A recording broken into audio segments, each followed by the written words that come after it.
you awake? I thought I heard you get up. Yeah, I'm awake. Sorry, I just can't sleep. Are you thinking about him? Yeah, a bit. Usually get back to sleep, my love. I'm fine. No, it's okay. What else is on your mind?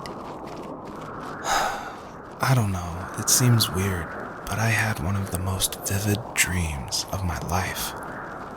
I saw a fox on a snowy mountain, just looking confused and worried.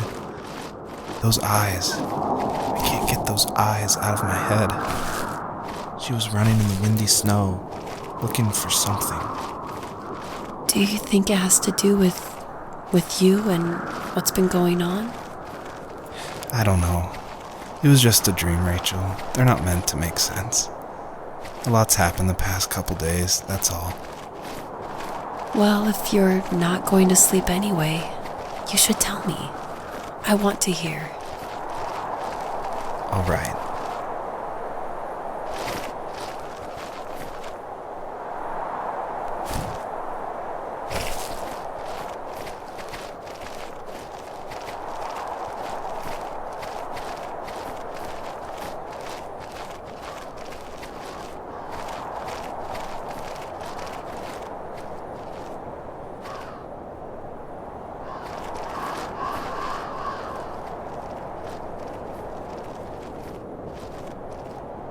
So, not far from her home, she followed that path to something unexpected.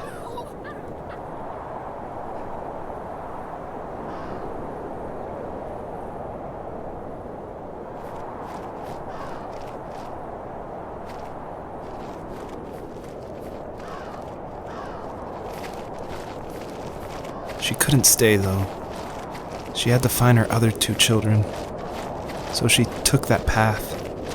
She followed it towards something ancient. Something with answers.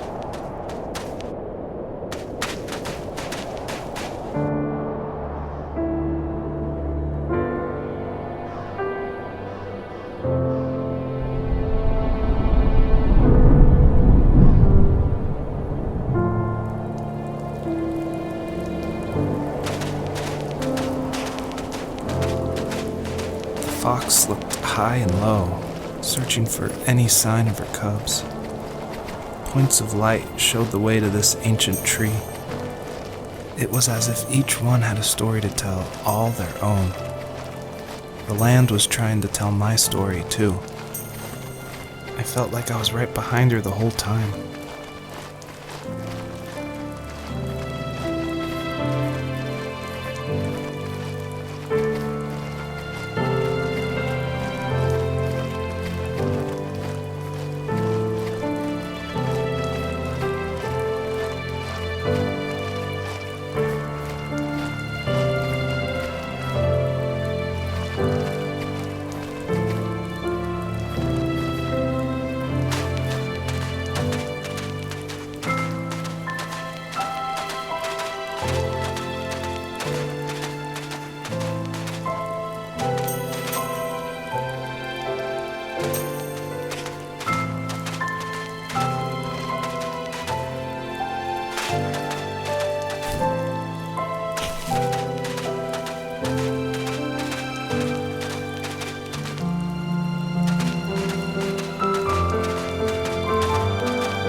Wasn't he like a lumberjack? That's one way of putting it. If wood was a canvas, then a carving knife was his paintbrush.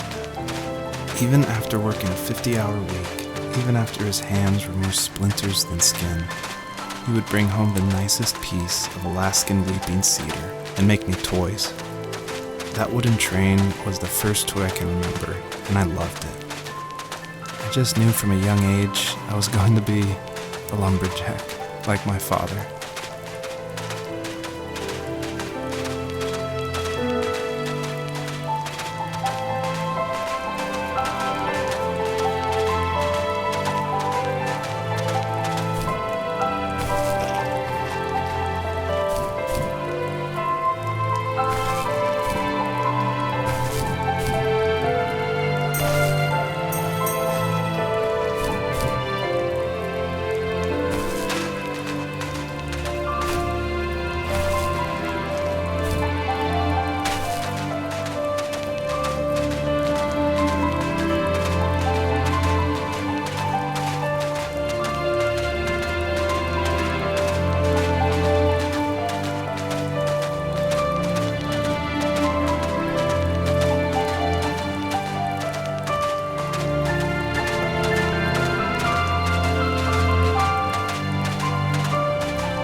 Usually those kids would leave me alone, but somehow they could tell I was different. They made fun of how far away I lived. They called my dad a sourdough. I was a blabbermouth as a kid, telling my dad stories I made up for hours. But after that show and tell, I didn't tell him much anymore. He didn't know exactly what was wrong, but his best guess was that the toys he carved weren't cool enough. He carved me a tank and tried to tell me what it was like to be in a real tank as a serviceman. I didn't know your dad was in the military. Yeah, in the army. The sad thing is that I'd pretty much forgotten until just now. There's so much I still don't know about him. I'm sorry. He knows how much you love him. You're going to see him again soon and have some closure, I'm sure.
The older I got, the more I withdrew.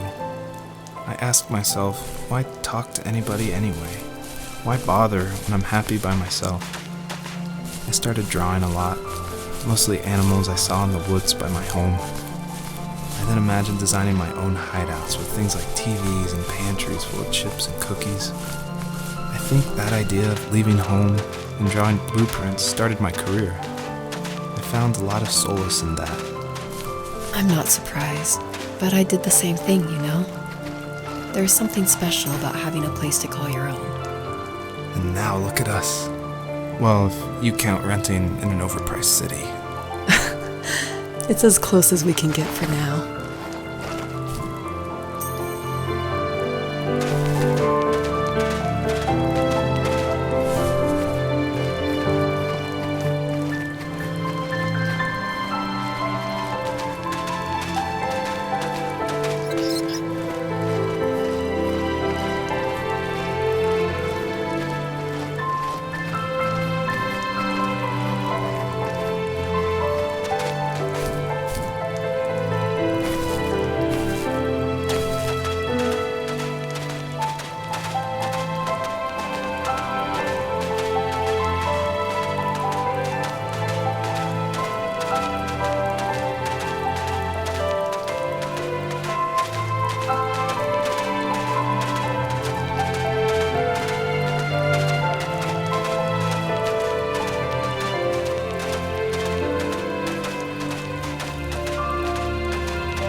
As a kid, did you ever do show and tell in your class?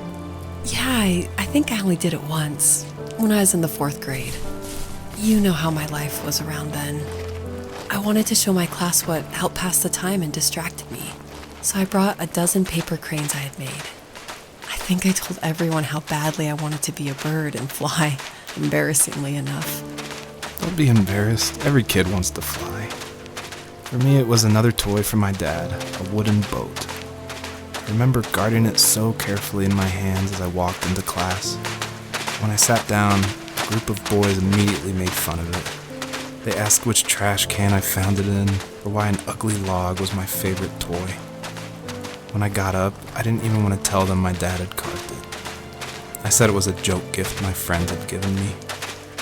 Kids can be so cruel. Some of them are. I shouldn't have let them get to me, but it did. It's amazing we bounced back at all.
Even at my most distant, at the times when I detested him the most, he kept reaching out. For a year straight, he asked me every week when we were going camping. I thought he was just dense. Eventually, to shut him up, I agreed. We carried out the worn lawn chairs from the garage and set up a cinder block campfire at the site we'd always used behind the house. We walked down the mountain path, talking in the warm sunshine we only got a couple months of the year. Those 3 obsidian rocks shimmered alongside the like sparklers pressed against a dark window. I'll never forget that wet stone on my feet, or how those massive mountains looked even bigger in the lake's reflection. I felt small, but grateful. As the sun set, my dad found something I hadn't seen for a long time. The tree where I'd made my first carving when I was 6. I hadn't even carved it. My dad had helped me, but I still called it my tree. Something about seeing my name there made me open up, and we talked about everything that night in that old camouflage tent. I told him how much I loved sketching and design, and how it would be a dream to study architecture in Seattle. I told him how I didn't get along with my friends much anymore, but that I didn't mind being alone. He told me he was there for me, And he joked that if all he had to do was write my name on a tree to finally get me to talk, he would have left me carved logs with novels on them in front of my room every morning. I don't know why it took me that long to realize it, but it was then I knew how much he had sacrificed for me.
My dad built a lot of stuff in his free time. If he wasn't watching fly fishing or reading Tom Clancy novels, he was carving something. He made tons of birdhouses. Not that he was into bird watching, but I think he really missed working and adding on to the home. If he couldn't afford the time to build onto our own house, he would have to settle with watching birds move into their little homes. We kept an old mattress in the bed of that ugly yellow truck, so we would drive it deep into the woods and then watch the birds fly into their houses while the sun set. Usually it was accompanied by venison jerky or a cold Coke, but not a lot of talking, which is how we both liked it.